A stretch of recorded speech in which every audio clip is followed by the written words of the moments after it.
Hello everyone, स्वागत है आपका आपके अपने YouTube channel only Hindi classes में। तो फ्रेंड्स, हमारा सब्जेक्ट है संज्ञा के विकारी तत्व, लिंग, वचन व कारक। तो जैसा कि विराम चिन्ह हमने करा ही दिए हैं, संज्ञा करा ही दिया है, अब संज्ञा के विकारी तत्व हैं। तो फ्रेंड्स, हम दो ही तरह से पढ़ा सकते हैं, या तो खुद के नोट्स बना करके या फिर यहाँ बुक से। सीबीएसई बोर्ड की बुक है और कुछ चीज़ें हम जो इम्पोर्टेंट होती हैं एनसीईआरटी की बुक से भी ले लेते हैं। जैसे क्वेश्चन आंसर जो हम कराते हैं वो एनसीईआरटी बुक से कराते हैं। आदित्य पब्लिकेशन इलाहाबाद की है। और मैं जो संज्ञा है इसके क्वेश्चन आंसर इससे पहले का जो हमने पाठ पढ़ा चुकी हूँ, तो इसके क्वेश्चन आंसर इस चैप्टर को ख़त्म होने के बाद अगली वीडियो में कराएंगे, और इसके भी क्वेश्चन आंसर हो जाएंगे और संज्ञा के भी हो जाएंगे। तो अगर जिन लोगों ने मेरी पिछली वीडियो नहीं देखी है तो मेरे चैनल पर जाके देख सकते हैं, उसमें मैंने संज्ञा के चैप्टर को बहुत अच्छे से समझा रखा है। तो अब हम शुरू करते हैं।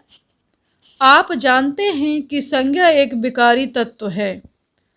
आप जानते हैं संज्ञा एक विकारी तत्व है। विकारी का अर्थ है जिसमें विकार अर्थात परिवर्तन होता हो। कैसे? संज्ञा शब्दों में भी लिंग, वचन, लिंग जैसे स्त्रीलिंग, पुल्लिंग, वचन एक वचन, द्विवचन, कारक, कर्ता ने कर्म को करण से आदि के कारण परिवर्तन उत्पन्न हो जाता है। यहाँ पर संज्ञा शब्दों पर प्रभाव डालने वाले तत्वों लिंग, वचन और कारक पर विचार करेंगे। यहाँ पर है पहला पॉइंट का लिंग यानी जेंडर। निम्नांकित चित्रों को ध्यान से देखिए और उनके नीचे लिखे वाक्यों को पढ़िए और समझिए। यहाँ पर आपको चित्र दिखाई दे रहा है, डाल पर बंदर बैठा है। तुम्हारी साड़ी सुंदर है। तुम्हारी साड़ी सुंदर है। मेरा कुर्ता नया है। उपर्युक्त वाक्यों को ध्यान पूर्वक पढ़ने से पता चलता है कि बंदर तथा कुर्ता पुरुष जाति सूचक शब्द हैं, जबकि साड़ी स्त्री जाति सूचक शब्द है। भाषा में लिंग को स्त्री पुरुष के भाव का भेदक माना जाता है। भाषा में लिंग को स्त्री पुरुष के भाव का भेदक माना जाता है। इस प्रकार शब्द के जिस रूप से उसके पुरुष जाति अथवा स्त्री जाति के होने का बोध हो उसे लिंग कहते हैं। तो ये लिंग की परिभाषा है। जैसे शेरनी, अध्यापिका, चिड़िया, धोबिन, वधू आदि स्त्रीलिंग शब्द हैं। स्त्रीलिंग शब्द हैं और भी बहुत से हैं। पुल्लिंग है इधर शेर, अध्यापक, चिड़ा, धोबी, वर आदि पुल्लिंग शब्द हैं। लिंग भेद, काइंड ऑफ जेंडर। हिंदी में लिंग के दो भेद हैं, एक पुल्लिंग, दो स्त्रीलिंग। पुल्लिंग यानी मैस्कुलिन, स्त्रीलिंग यानी फीमेनाइन। पुल्लिंग, पहला पॉइंट है पुल्लिंग, जिस शब्द से किसी प्राणी, वस्तु अथवा भाव के पुरुष जाति के होने का बोध होता है उसे पुल्लिंग कहते हैं। जैसे पुल्लिंग देश, जूता, मित्र, सौंदर्य, बालक आदि। अगला पॉइंट है स्त्रीलिंग, जिस शब्द से किसी प्राणी, वस्तु अथवा भाव के स्त्री जाति के होने का बोध होता है उसे स्त्रीलिंग कहते हैं। जैसे इमारत, दुकान, गाड़ी, लालिमा, हरियाली, बालिका आदि। अगला पॉइंट है लिंग की पहचान। लिंग की पहचान भाषा से होती है। भाषा के निरंतर अध्ययन से तथा जीवन में प्रतिदिन प्रयोग में लाए जाने वाले शब्दों से लिंग की पहचान होती चली जाती है। प्राणीवाचक संज्ञा शब्दों में लिंग की पहचान सरलता से हो जाती है, किंतु अप्राणीवाचक संज्ञा शब्दों से लिंग की पहचान उसके साथ लगने वाली क्रिया और विशेषण से हो सकती है। जैसे पहला पॉइंट है, पत्ता गिर रहा है। तो पत्ता पुल्लिंग है, क्रिया से पहचान है। जब हम पुल्लिंग और स्त्रीलिंग की पहचान हम उसके क्रिया से, जैसे हम एक पूरा वाक्य बना के देख लेंगे, पत्ता गिर रहा है या पत्ती गिर रही है या पेड़ गिर गया, इस तरह से। अब यहाँ पर है अगला पॉइंट, हवा चल रही है। हवा स्त्रीलिंग है, क्रिया से पहचान। इसकी क्रिया से पता चल रहा है कि हवा स्त्रीलिंग है या पुल्लिंग है। पॉइंट 2, यह बड़ा घर है। घर पुल्लिंग है, विशेषण से पहचान।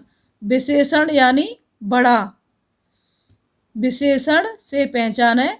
विशेष विशेषण भी बहुत अच्छे से कराएंगे। अगर आपको विशेष विशेषण पढ़ने हैं तो इससे अगली जो वीडियो होंगी उसमें मैं विशेष विशेषण आपको बहुत अच्छे से समझाऊंगी। ये मेरा भी फेवरेट टॉपिक है। अगला पॉइंट है, यह बड़ी इमारत है। इमारत स्त्रीलिंग है, विशेषण से पहचान है बड़ी, यहाँ पर जो बड़ी इमारत है। हिंदी भाषा में कई ऐसे प्राणीवाचक अथवा अप्राणीवाचक शब्द हैं जो नित्य पुल्लिंग या नित्य स्त्रीलिंग रहते हैं। कुछ शब्द ऐसे भी हैं जो स्त्रीलिंग और पुल्लिंग दोनों में माने जाते हैं। अतः हिंदी भाषा में कुछ शब्द ऐसे भी हैं जो स्त्रीलिंग और पुल्लिंग दोनों में आते हैं। अतः हिंदी भाषा में लिंग का निर्धारण शब्द के अर्थ और रूप के आधार पर किया जाता है। कई बार लिंग का निर्धारण व्यवहार के आधार पर भी किया जाता है, अर्थात जिस शब्द का प्रयोग परंपरा से स्त्रीलिंग के रूप में किया जा रहा है तो वह स्त्रीलिंग है। परंपरा से यानी पहले से ही किया जा रहा है तो वह स्त्रीलिंग है, और जिसका प्रयोग पुल्लिंग के रूप में किया जा रहा है तो वह पुल्लिंग है। ऐसा केवल अप्राणीवाचक संज्ञाओं के साथ होता है। अब लिंग के भेद तथा उसकी पहचान के विषय में विस्तार से जानेंगे। पॉइंट का, पुल्लिंग की पहचान। नीचे लिखे शब्द सदा पुल्लिंग होते हैं। अब इतने सारे शब्द हैं, ये हमेशा पुल्लिंग में ही प्रयोग किए जाएंगे। अब जैसे पहला पॉइंट है, फ्रेंड्स ये वीडियो आपके लिए बहुत अच्छी है। अगर आप लोग इसे एक बार नहीं 2 बार अगर आपको समझ में नहीं आ रहा है तो आप इसे समझ सकते हैं, क्योंकि इसमें हर चीज़ को विस्तार से दिया हुआ है, तो अलग से कुछ बताने की ज़रूरत नहीं पड़ रही है मुझे। इसमें पहले से ही सब कुछ क्लियर दिया हुआ है। पहला पॉइंट है, जैसे दिनों के नाम है हमारे, सोमवार, मंगलवार, बुधवार, बृहस्पतिवार, शुक्रवार, शनिवार, रविवार, ये सब पुल्लिंग हैं। महीनों के नाम, सभी भारतीय महीनों के नाम जैसे श्रावण, भाद्रपद, वैशाख, आषाढ़ आदि। अगला पॉइंट है देशों के नाम। देशों के नाम भारत, अमेरिका, पाकिस्तान, चीन, जापान, ऑस्ट्रेलिया आदि। अपवाद श्रीलंका, इसका अपवाद है श्रीलंका, तो ये अपवाद भी ध्यान रखेंगे। पर्वतों के नाम कैलाश, हिमालय, आल्प्स, विंध्याचल आदि, पर्वतों के नाम भी। अब रत्नों के नाम, हीरा, पन्ना, मूंगा, मोती, नीलम, पुखराज आदि, इनको भी याद रखेंगे। अब नक्षत्र, नक्षत्रों के नाम सूर्य, चंद्र, मंगल, बुध, बृहस्पति, शुक्र, शनि, राहु, केतु आदि। अपवाद पृथ्वी, इसमें अपवाद पृथ्वी है, बृहस्पति भी देखने पढ़ने में बृहस्पति स्त्रीलिंग लगता है मगर ये भी पुल्लिंग ही है।